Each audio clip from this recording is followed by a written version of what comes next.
Dear મિત્રો, good morning everybody. આજે આપણે સ્ટેન્ડર્ડ 12થમાં યુનિટ સેકન્ડ કે જે અનફોર્ગેટેબલ વોલ્ટ ડિઝની જે ચાલી રહ્યું છે એના પાર્ટ 1 અને પાર્ટ 2 આપણે જોઈ ગયા. આજે પાર્ટ 3માં આપણે જઈ રહ્યા છીએ. જોઈએ એમાં શું કેવું થાય. વેન વોલ્ટ ટોલ્ડ સ્ટોરી, જ્યારે વોલ્ટ જે છે એમને જ્યારે કહાની કહી ત્યારે ઇટ વોઝ અ વર્ચ્યુઅસ પરફોર્મન્સ. ત્યારે એનું બોલવાનું જે પરફોર્મન્સ જે હતું એ ખૂબ સરસ હતું. He is riveted his listener. એ જે શ્રોતા જે છે એને કોન્સન્ટ્રેટ કરી દેતા, એકાગ્ર કરી દેતા. અને હી ઇઝ મોસ્ટાસ ટ્વિસ્ટેડ એક્સપ્રેસિવલી. બોલતા હોય ત્યારે એમની મૂછો જે છે એ આગવી અદામાં ઊંચી નીચી થયા કરતી. His eyebrows rose and I. એમની પાંપણ જે છે એ પણ ક્યારેક ઊંચી નીચી થયા કરે. એન્ડ હિઝ હેન્ડ્સ, અને એમના હાથ જે છે move with the grace of a musical conductor. અને એ વાત કરતા હોય ત્યારે બાજુમાં કંઈ બી હોય એને ખખડાવતા જાય અને બોલતા જાય, જાણે કે સંગીત વગાડતા હોય. અહીંયા જ્યારે પેલા છોકરાને મૂળ વાત ઉપર લઈ જાઉં કે થોડું ફ્લેશબેક, કે પેલા છોકરાને જ્યારે ઓરી થયા છે ત્યારે પોતે એના દુઃખમાં પોતે વ્યસ્ત છે, દુઃખમાંથી બહાર નીકળી શકતો નથી. એ ટાઈમે પિનોશિયો નામની કહાની જે છે એ વોલ્ટ ડિઝની જે છે એમને એ છોકરાને સંભળાવી. સંભળાવતી વખતે એમના ચહેરાના જે બી એક્સપ્રેશન, જે હાવભાવ જે થતા હતા એ હાવભાવ જોવા મળે. અહીંયા એ ટાઈમે Roy was so wide eyed. અને યંગ રોય, આજે પેલો રોય જે છે એ was so wide eyed at Walt's graphic telling of the fairy tale. જે એમને આ વોલ્ટ ડિઝની જે વાત કરી રહ્યા હતા ત્યારે છોકરો ખુલ્લી આંખે એ સાંભળી રહ્યો હતો, જોઈ રહ્યો હતો. That he forgot all about his misleys. અને એને જે ઓરી થયા છે એ ઓરીનું એ ભૂલી જ ગયો છે. એ વાતમાં એટલો બધો મશગુલ થઈ ગયો કે ઓરી જેવું એને બહુ ભાન જ ના રહ્યું, મને તકલીફ છે. Later when he saw the finished picture, જ્યારે એને આ કહાની પૂરી થતી જોઈ ત્યારે he was strangely disappointed. ત્યારે પોતે દુઃખી થઈ ગયો. વાત પૂરી થઈ એટલે દુઃખી થઈ ગયો. હવે મજા નહીં આવે એમ. It didn't seem as exciting, અને એટલું બધું સરસ ના લાગ્યું as when Uncle Walt told it. Uncle volt જ્યારે આ સંભળાવતા હતા જે મજા આવતી હતી એવો પૂરું થઈ ગયા પછી મજા આવતી નથી એવું એને કહ્યું.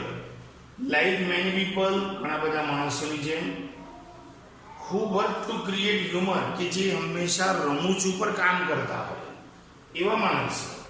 એમાં Walt took it very seriously. Walt આ બાબતને બહુ ગંભીરતાપૂર્વક લેતા. He would often sit glumly, એ ક્યારેક ટેન્શનમાં બેસી રહેતા.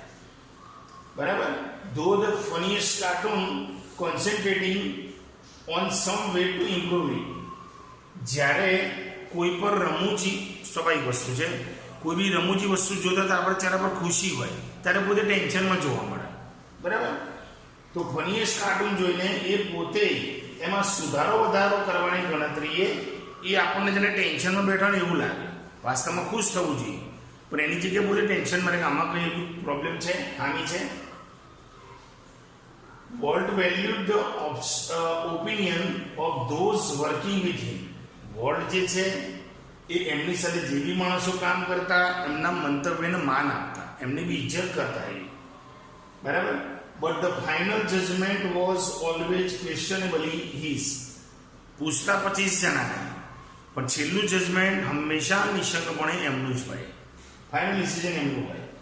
વન્સ, એક વખત, after viewing a new cartoon with evident displeasure, એક વખતે નવું કાર્ટૂન જોતી વખતે Walt called for comments from a group, our people Walt જે છે ફનીએસ્ટ કાર્ટૂન જોતી વખતે એમના ગ્રુપના માણસો વચ્ચે ચર્ચામાં મૂક્યું અને એમાં વન આફ્ટર અનધર, એમાં એક પછી એક જે છે એ લોકો દે સ્પોક અપ, એ લોકો બોલવા માંડે, એમનો પ્રતિસાદ માંગ્યો છે કે તમારું શું કહેવું થાય આમાં.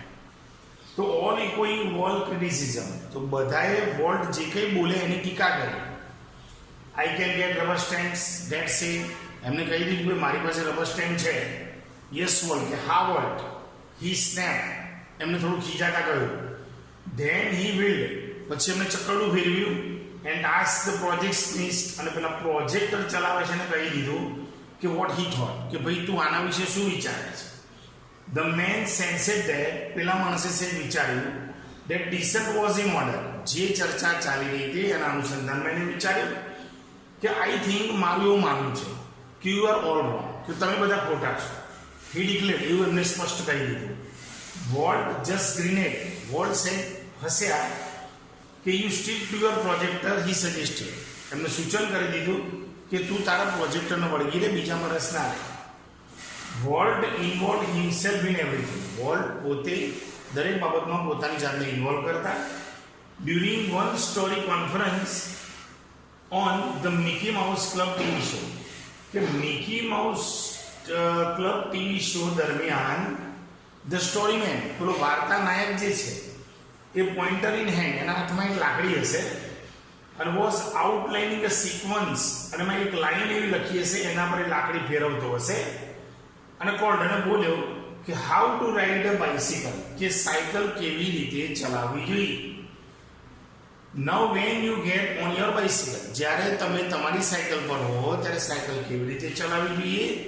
હી બિગન, એવું પેલા માણસે શરૂઆત કરી, બોલ્યો. વોલ્ટ સ્ટોપ્ડ હિમ, આવું બોલ્યો એટલે વોલ્ટે એને અટકાવી દીધો. તો ચેન્જ, કે તું બદલી નાખ ભાઈ. શું? યોર બાઇસિકલ, યોર શબ્દ જે તું બોલ્યો ને એ તું બદલી નાખ. કોની જગ્યાએ? તું એ બાઇસિકલ, યોરની જગ્યાએ એ બાઇસિકલ મૂક, યોર બાઇસિકલ તું ના મૂકીશ. કેમ એવું કેવું પડી આગળ જઈએ તો ખબર પડે.